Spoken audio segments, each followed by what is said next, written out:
ბავშვის ქვეცნობიერი ბავშვი ზოგადად ეგოცენტრულია გარკვეულ ასაკამდე გონია რომ ის გარშემო ბრუნავს პლანეტა და აქედან გამომდინარე როდესაც ეს ყველაფერი სათამაშოები და სასურველი ნივთები მოდის დამსახურების გარეშე ის ამას ეჩვევა.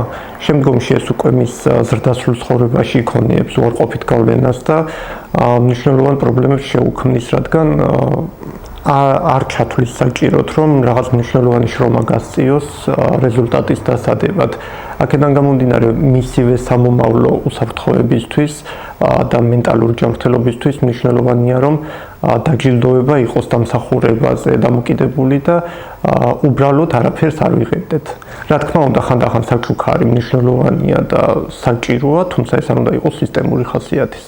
ბატონო და ერთსაც კითხავთ დროს დაწაგართვეთ იგივე ბავშვების დროის გადანაწილების პრობლემა გაჯეტებთან მიჯაჭვულობის კუთხითაც აი ამაზე რას გვირჩევდით მშობლებს თქვათ ეს რამდენიმე წლის წინ იყო ძალიან მწვავე პრობლემა და რატომ რამდენიმე წლის წინ ამას გავუსვი ხაზი სპეციალურად ეს იყო ახალი შემოსული ტექნოლოგიები უცხო იყო არ ვიცოდით რა იყო დიდად და თითქოს პანიკას იწვევდა მაგრამ თუ შევხედავთ რეალობას განსაკუთრებით პანდემიის შემდეგ ტექნოლოგია არის ის, რასაც ვერ გავექცევით და თუ დღეს ტექნოლოგიაზე უარს ვიტყვით, ჩათვალეთ მომავალში დაღუპულები ვართ.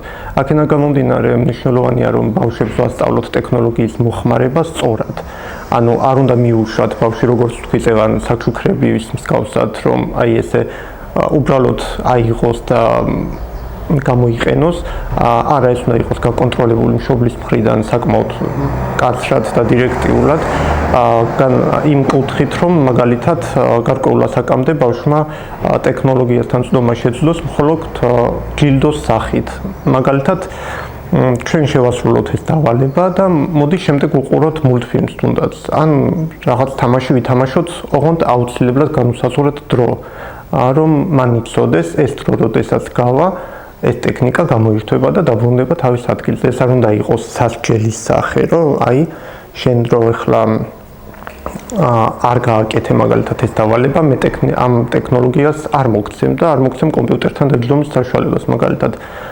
ეს შევცვალოთ უფრო შეთანხმებისკენ მიმართული მიდგომით და შევთავაზოთ რომ იცი რა შეიძლება შენ ახლა არ გინდა ამის გაკეთება, მაგრამ ეს მნიშვნელოვანია, მოდი ვცადოთ როგორც გამოგვივა, გავაკეთოთ და შემდეგ კი ბატონო აიღე ეს ნივთი და გამოიყენე.